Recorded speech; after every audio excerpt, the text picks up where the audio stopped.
Hi, I'm Marty Nemko. Yesterday, a client asked me, I told the recruiter I'd send my resume today. It's okay if I send it tomorrow, right? Wrong. Today, at a talk on finding romance in life's second half, an audience member asked me, after a date, I said I'd call, but that's not a real commitment. That's a nicety, right? Wrong. True, today, promises seem increasingly viewed as maybes, as breakable.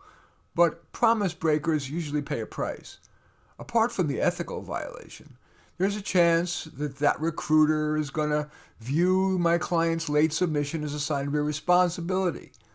And the audience member who took lightly the promise to call his date may not suffer reprisals from the date, but the kind of person who makes empty promises ends up losing professional and personal relationships linchpins, that is, trust and respect. Here are some other examples of promises that ill-advisedly increasingly are meant as maybes. I'll get that work to you by Monday. I'll be there at 2. I'll keep you apprised. I promise to take my medication every day. I'll take you to Disneyland soon. Grandpa, I'll come to visit you soon. And of course, that most profound of promises that gets broken half the time. Do you promise to have and to hold from this day forward, for better, for worse, for richer, for poorer, in sickness or in health, to love and cherish till death do us part? Then there are implicit promises, for example, commercials that promise a sexier you if only you buy that overpriced car or vacation, or that you'll stop smoking if only you use this drug, but don't read that very fine print.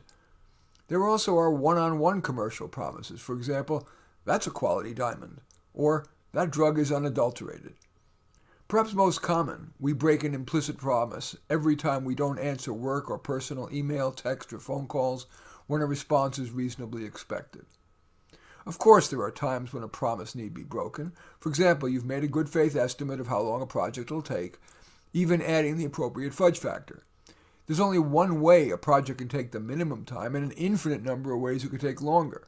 And as it turned out, a more than average number of those ways occurred. An apology and perhaps restitution should take care of it with little trust or respect lost. Or you promised to accept a job offer, but right after, a much better job was offered to you. Usually, if you explain that while offering to keep your commitment, the other person will relinquish you. Or you promised to tackle your honey-do list, and you're quite tired, and so you ask for a reprieve, promising to do it tomorrow. There are extenuating circumstances short of a heart attack.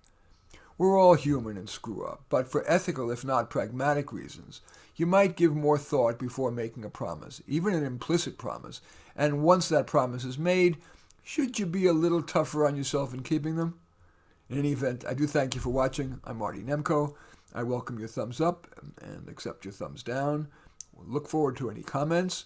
Feel free to hit the share button and share on your social media and or subscribe to my channel. And in any event, I do thank you for watching. I am Marty Nemko.